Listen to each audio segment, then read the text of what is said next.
So welcome back students to my this class of satellite communication।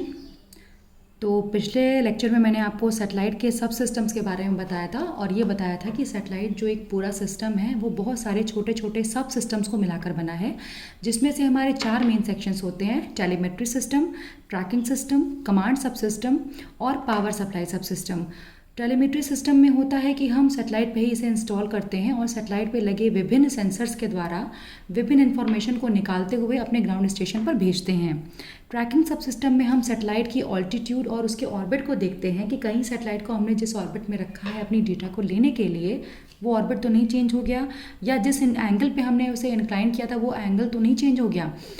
Plus command system के द्वारा जब हमें पूरी डेटा मिल जाती है तो हम ग्राउंड स्टेशन पे बैठे बैठे सैटेलाइट पे वो कमांड एग्जीक्यूट कराते हैं। और पावर सप्लाई सब सिस्टम से हम ये करते हैं कि सैटेलाइट की जो जितनी पावर की आवश्यकता है वो हम उसे गवर्न कराते हैं। तो आइए आज हम पढ़ते हैं मल्टीपल एक्सेस टेक्निक्स के बारे में। जैसा कि आपको पता है कि सैटेलाइट हमारा point two multi point communication system है, तो एक ही बार में हम अपनी इंफॉर्मेशन को अलग अलग अर्थ स्टेशन पे भेज सकते हैं। साथ ही साथ ये टेक्निक हमें अलाउ करती है कि हम एक साथ बहुत सारे यूज़र्स को इसमें फैसिलिटीज़ प्रोवाइड कर पाएँ। तो एक साथ बहुत सारे सिग्नल्स को भेजना ही कहते हैं मल्टीपल एक्सेस टेक्निक्स। मल्टीपल मतलब बहुत ढेर सारे, एक्सेस मतलब उसमें से डेटा को निकालना या एक्सट्रैक्शन करना। ठीक है। मल्टीपल एक्सेस टेक्निक्स वह टेक्निक जिसके द्वारा हम एक ही समय पे बहुत सारे यूज़र्स को एक स्पेक्ट्रम को यूज़ करने की सुविधा देते हैं, उसे हम कहते हैं मल्टीपल एक्सेस टेक्निक्स। जैसा कि आपको पता है, सपोज कीजिए आपके पास लिमिटेड स्पेक्ट्रम होता है, आपके पास केवल 10 से 20 किलोहर्ट्ज़ हैं। अगर आपने सिग्नल को इसी में आपको भेजना और रिसीवल कराना है तो इतने में आप बहुत सारे यूज़र्स को नहीं आप फैसिलिटी प्रोवाइड कर पाओगे। तो मल्टीपल एक्सेस टेक्निक हमें ये अलाउ करती है कि हम इसी फाइनाइट स्पेक्ट्रम में, इसी फाइनाइट बैंडविड्थ में हम अपने विभिन्न यूज़र्स को, बहुत सारे यूज़र्स को क्या कराएं, सिग्नल्स का ट्रांसमिशन और रिसेप्शन कराएं। उस टेक्निक को हम कहते हैं मल्टीपल एक्सेस टेक्निक। वह टेक्निक जो कि हमें एक ही समय पे बहुत सारे यूज़र्स को इस फाइनाइट बैंड को इस्तेमाल करने की अनुमति देती है, उसे हम कहते हैं मल्टीपल एक्सेस टेक्निक्स। जनरली हमारी 3 प्रकार की मल्टीपल एक्सेस टेक्निक्स होती हैं, एफडीएम में, टीडीएम में और सीडीएम में। तो एफडीएम में है फ्रीक्वेंसी डिवीजन मल्टीपल एक्सेस। नाम से क्लियर है फ्रीक्वेंसी डिवीजन। तो हम इसमें क्या करते हैं कि हर एक यूज़र को अपनी एक अलग फ्रीक्वेंसी एलोकेट कर देते हैं। फ्रीक्वेंसी को विभाजित करना, फ्रीक्वेंसी को डिवीजन मतलब विभाजित करना। यहाँ पर हर एक यूज़र को एक चैनल हम एलोकेट कर देते हैं या एक चैनल को दे देते हैं। ये क्या करता है, हर एक यूज़र को अलग अलग फ्रीक्वेंसी पे रखता है। अगर सपोज कीजिए आपने किसी को 10 किलोहर्ट्ज़ पे रखा है, दूसरे को आपने 10.5 किलोहर्ट्ज़ पे रखा है, तो ये एक्सेस टेक्निक हमें इसको अलाउ करती है कि इसमें हम हर एक यूज़र को एक अलग अलग फ्रीक्वेंसी दे देते हैं। अब हमने हर एक यूज़र को, किसी को 10 दी, किसी को 10.5 दी, किसी को कुछ दिया हमने, तो हर एक 2 फ्रीक्वेंसी, अब ये यूज़र 1 F1 फ्रीक्वेंसी यूज़ कर रहा है, यूज़र 2 F2 फ्रीक्वेंसी यूज़ कर रहा है, यूज़र 3 F3 फ्रीक्वेंसी और इस तरह से आगे। तो यूज़र 1 और यूज़र 2 की जो फ्रीक्वेंसी है उसके मध्य हम क्या प्रोवाइड करते हैं, गार्ड बैंड। गार्ड बैंड क्या करता है, सेफ्टी करता है। जैसे आपके एग्जाम में टीचर्स गार्डिंग करते हैं तो वो ये सेफ्टी रखते हैं कि आप में से कोई बच्चा चीटिंग ना कर रहा हो एंड सो ऑल। तो गार्ड बैंड क्या करता है, इन 2 मैसेज सिग्नल्स को इंटरफेरेंस होने से रोकता है। ठीक है। तो गार्ड बैंड जो हमारा प्रोवाइड करना इसमें अति आवश्यक है, क्योंकि हम फ्रीक्वेंसी के बेसिस पे अपने यूज़र को सेपरेट कर रहे हैं। अगर मैं यूज़र 1 हूँ तो मुझे F1 फ्रीक्वेंसी एलोकेट है, और अगर आप यूज़र 2 हैं तो आपको F2 फ्रीक्वेंसी एलोकेट है। तो हर एक यूज़र की अपनी एक अलग फ्रीक्वेंसी होगी, उसी फ्रीक्वेंसी पर वो सिग्नल का ट्रांसमिशन और रिसेप्शन करेगा। हर 2 यूज़र की फ्रीक्वेंसी के मध्य में हम गार्ड बैंड देते हैं ताकि इंटरफ्रेंस की प्रक्रिया हम ना होने दें। कोई भी टाइमिंग की प्रॉब्लम इसमें नहीं होती कि हमें टाइम को वॉच करना है। इसमें हमने सिर्फ हर यूज़र को अलग फ्रीक्वेंसी एलोकेट कर दी, हर यूज़र अपनी फ्रीक्वेंसी अपने टाइम पे यूज़ करेगा। जैसा कि आपके घरों में आप FM सुनते हो तो आपका विविध भारती 101.6 है, 91.9 FM है, ठीक है, 93.8 है। तो आप या 98.3 है या 94.3 है, ठीक है। तो आपके अलग अलग स्टेशंस को हमने क्या किया, अलग अलग फ्रीक्वेंसी एलोकेट कर दी है। अब हर एक स्टेशन अलग अलग फ्रीक्वेंसी पे अपने सिग्नल्स को ट्रांसमिट और रिसीव करता है। जैसा कि मैंने बताया, कोई भी टाइमिंग की प्रॉब्लम हमें नहीं देखनी। एक दिक्कत आती है फिल्टरिंग की इसमें, क्योंकि देखिए आपने फ्रीक्वेंसी के बेसिस पे अपने सारे सीक्वेंस को कर रखा है, तो हाई परफॉर्मिंग फिल्टर्स की हमें इसमें आवश्यकता पड़ती है, ताकि हम फ्रीक्वेंसी बेसिस पे अपने यूजर्स को सेपरेट रख पाएं। और अगर सिग्नल मिसमैचिंग भी हो रही है तो अपनी फ्रीक्वेंसी के सिग्नल्स को हम पहचान करके उसे रिसीव करें, बाकी को रिजेक्ट कर दें। अगर हमारा चैनल यूज नहीं होता है तो उसे हम खाली छोड़ देते हैं, ठीक है। ये देखिए कोड, टाइम और फ्रीक्वेंसी, तो हमने चैनल्स के रूप में डिवाइड किया है अपने यूजर्स को। ये हमारी ओवरऑल बैंडविड्थ जो हमें इस्तेमाल थी उसको हमने चैनल्स में बांट दिया है। चैनल 1, चैनल 2, इसमें यूज़र 1 बात करेगा, इसमें यूज़र 2 अपने सिग्नल्स को भेजेगा। तो जब हम अपने यूज़र्स को फ्रीक्वेंसी एलोकेट कर देते हैं कि आपकी एक पर्टिकुलर फ्रीक्वेंसी है, उस पर आपको बात करना है, और सारे यूज़र्स फ्रीक्वेंसी के बेसिस पे अलग अलग किए जाते हैं, तो उसे हम कहते हैं FDMA की टेक्निक, ठीक है। ये टेक्निक हमारी तभी एफिशिएंट होती है जब हमारे पास नंबर ऑफ स्टेशंस स्मॉल होते हैं। ऐसा क्यों होता है? क्योंकि फ्रीक्वेंसी के बेसिस पे जब भी हम अपने सिग्नल्स को भेजते हैं तो हमें फिल्टरिंग की आवश्यकता होती है, और कहीं ना कहीं पे इंटरफ्रेंस की प्रक्रिया आनी चालू हो जाती है। तो जैसे जैसे नंबर ऑफ स्टेशंस बढ़ते जाते हैं, एक सिग्नल दूसरे में इंटरफेयर करना शुरू कर देता है, क्योंकि हमारे पास चैनल क्या है, सैटेलाइट ही है, उसी के माध्यम से सिग्नल्स को ट्रांसमिट और रिसीव करना होता है, ठीक है। तो RF फिल्टरिंग हमें ज़रूरत पड़ती है अपने चैनल के इंटरफेरेंस को कम करने के लिए। तो ये है हमारा FDMA का सिस्टम, जिसमें हम सारे यूज़र्स को फ्रीक्वेंसी के बेसिस पे अलग अलग करते हैं, कोई टाइमिंग की प्रॉब्लम नहीं होती है।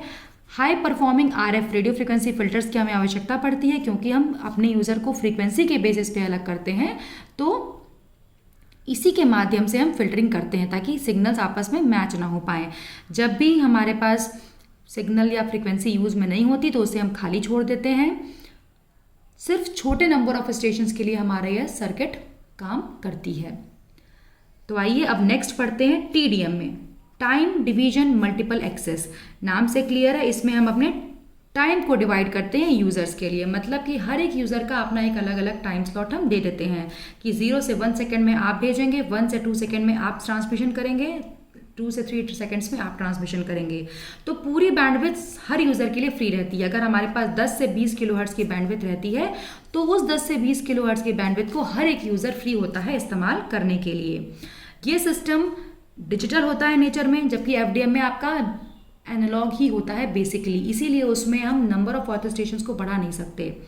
TDM में पूरी तरह से डिजिटल होता है। दिक्कत क्या आती है TDM में, या कह लीजिए थोड़ी सी एक आपको मेंटेनेंस की आवश्यकता पड़ती है, सिंक्रोनाइजेशन की। सिंक्रोनाइजेशन क्या होता है?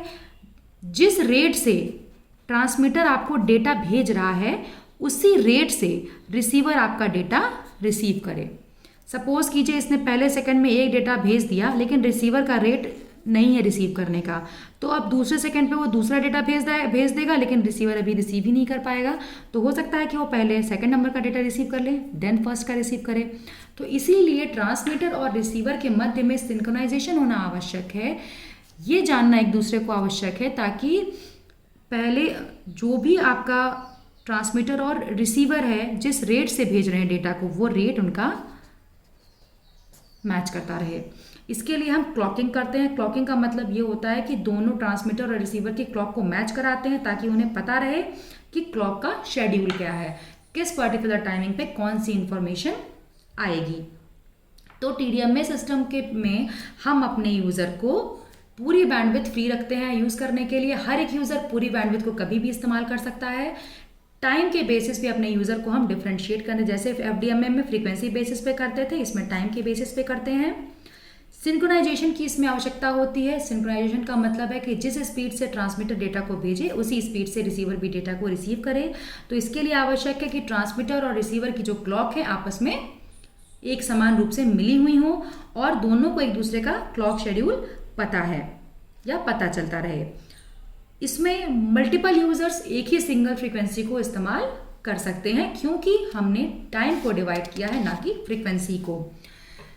जैसे जैसे डिमांड बढ़ती जाएगी हम स्लॉट्स को अरेंज करते जाएंगे अपने टाइम स्लॉट्स को यूज़र के लिए, और हर यूज़र का अपना एक पहले से अलॉट किया हुआ टाइम स्लॉट रहता है। देखिए हमने स्लॉट्स में डिवाइड किया है, ये ओवरऑल बैंडविड्थ है, हमने बैंडविड्थ फ्रीक्वेंसी को नहीं इस्तेमाल किया, स्लॉट्स में डिवाइड किया। First second, third second, fourth second, हमने क्या किया है टाइम के बेसिस पे अपने सिग्नल यूज़र्स को डिवाइड कर रखा है कि स्लॉट 1 में यूज़र 1 भेजेगा, स्लॉट 2 में यूज़र 2 भेजेगा, स्लॉट 3 में यूज़र 3 भेजेगा और स्लॉट 4 में यूज़र 4 भेजेगा। टाइम की बेसिस पे हमने डिफ्रेंशिएशन कर रखा है। चैनल बैंडविड्थ हर यूज़र के लिए फ्री है। इसमें हमारी डिस्टॉर्शन की प्रक्रिया हो सकती है क्योंकि फ्रीक्वेंसी हमने एक ही रखी हुई है हर एक यूज़र के लिए। तो ज़रा सा भी अगर सिंक्रोनाइजेशन में ट्रांसमीटर और रिसीवर की दिक्कत आई तो सिग्नल हमारा अपने पाथ से डिस्टर्ब हो जाएगा और मल्टीपाथ डिस्टॉर्शन की प्रॉब्लम इसमें आ सकती है। Third and the most advantages and use technique is the code division multiple access. तो इसमें हम क्या करते हैं, अपने सिग्नल को कोडिंग के फॉर्म में भेजते हैं। जो हमारा यहाँ पे कोई भी रिस्ट्रिक्शन या कोई भी प्रेशर नहीं होता, कोई भी बाइंडिंग नहीं होती कि हमें टाइम और फ्रिक्वेंसी को मैच कराना है, पूरे यूज़र्स को हम कोडिंग करके भेजते हैं। यूज़र 1 की कोडिंग C1, यूज़र 2 की कोडिंग C2, यूज़र 3 की कोडिंग C3। यानी हमारे जो भी यूज़र्स रहते हैं वो टाइम और फ्रीक्वेंसी के बेसिस पे ना डिवाइड होकर कोड के बेसिस पे डिवाइड कर दिए जाते हैं। सिर्फ क्या होना चाहिए कि जो हमारा कोड सीक्वेंस है वो रिसीवर के द्वारा पता होना चाहिए।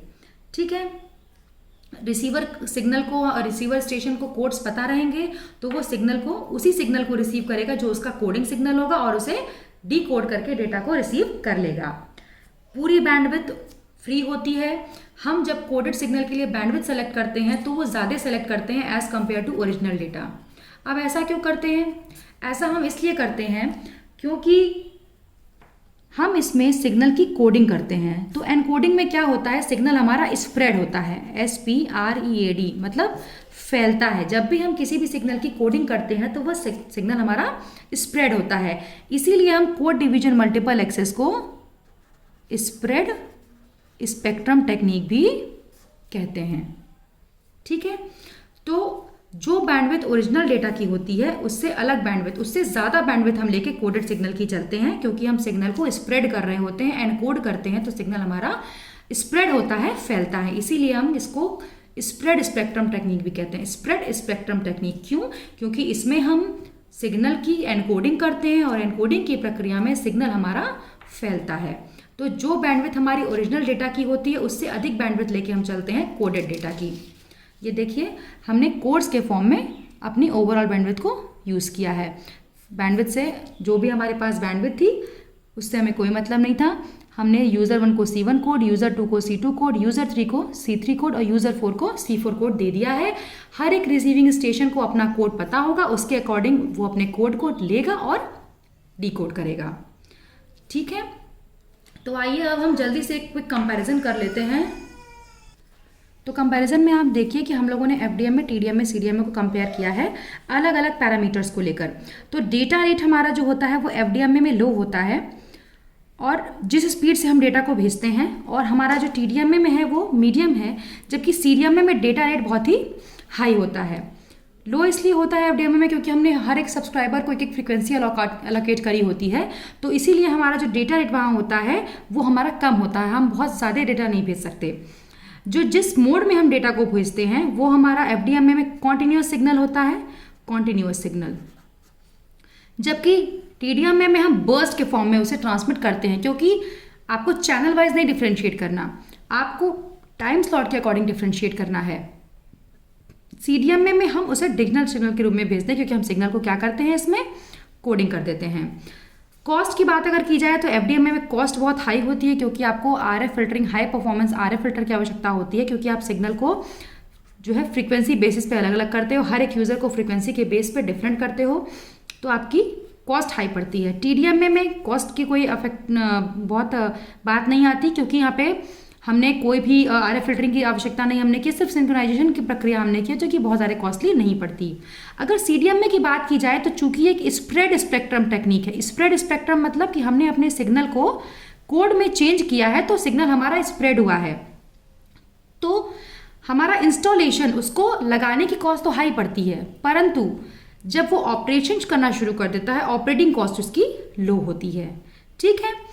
सिंक्रोनाइजेशन की आवश्यकता केवल टीडीएमए में पड़ती है, क्योंकि इसमें हम टाइम स्लॉट्स के आधार पर अपने सिग्नल्स को भेजते हैं। ना तो इसमें तो केवल फ्रीक्वेंसी के आधार पर भेजते हैं, टाइम से कोई मतलब नहीं होता, ना इसमें टाइम से और फ्रीक्वेंसी से कोई मतलब होता है। तो इसीलिए सिंक्रोनाइजेशन की आवश्यकता केवल टीडीएमए में पड़ती है। कोडिंग हम किस में करते हैं? सिर्फ और सिर्फ सीडीएमए में करते हैं, ताकि हमारा जो ग्राउंड स्टेशन है उसको कोडिंग पता रहे, कोडिंग सीक्वेंस पता रहे और उसके अकॉर्डिंग वो अपने सिग्नल को रिसीव करे। अगर सपोज कीजिए आपके पास अर्थ स्टेशन E1 है, अर्थ स्टेशन E2 है, अर्थ स्टेशन E3 है, तो E1 की जो कोडिंग है वो C1 है, E2 की C2 है, E3 की C3 है। तो अगर C2 वाली कोडिंग की सिग्नल आएगी तो सिर्फ E2 अपनी सिग्नल को समझ के डिकोड कर लेगा।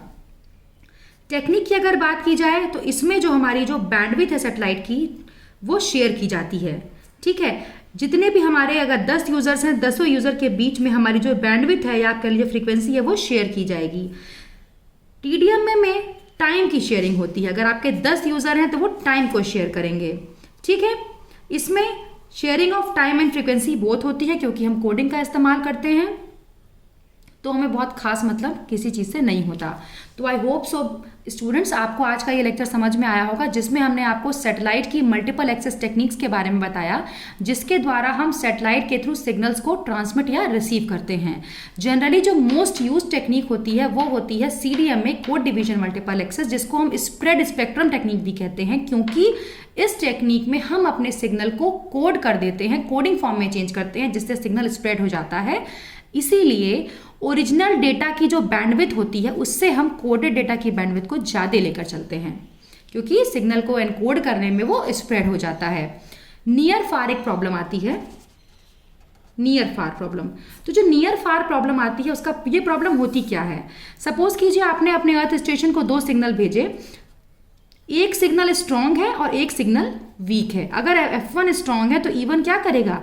F1 को रिसीव कर लेगा, F2 को रिजेक्ट कर देगा। F1 है आपका स्ट्रॉन्ग सिग्नल, F2 है आपका वीक सिग्नल। तो जो आपका रिसीवर होगा वो क्या करेगा? स्ट्रॉन्ग सिग्नल को रिसीव करेगा, वीक को रिजेक्ट कर देगा। इसे कहते हैं नियर फार प्रॉब्लम। तो ये प्रॉब्लम जनरली आपकी सीडीएमए में आती है, जबकि एफडीएमए और टीडीएमए में ऐसी प्रॉब्लम्स नहीं आती हैं। ठीक है। तो CDMA is the most use technology जिसका हम इस्तेमाल करते हैं स्प्रेड स्पेक्ट्रम टेक्निक का। तो जल्दी से मिलते हैं हम नेक्स्ट लेक्चर में, तब तक आप इसको स्टडी कीजिए। Thank you.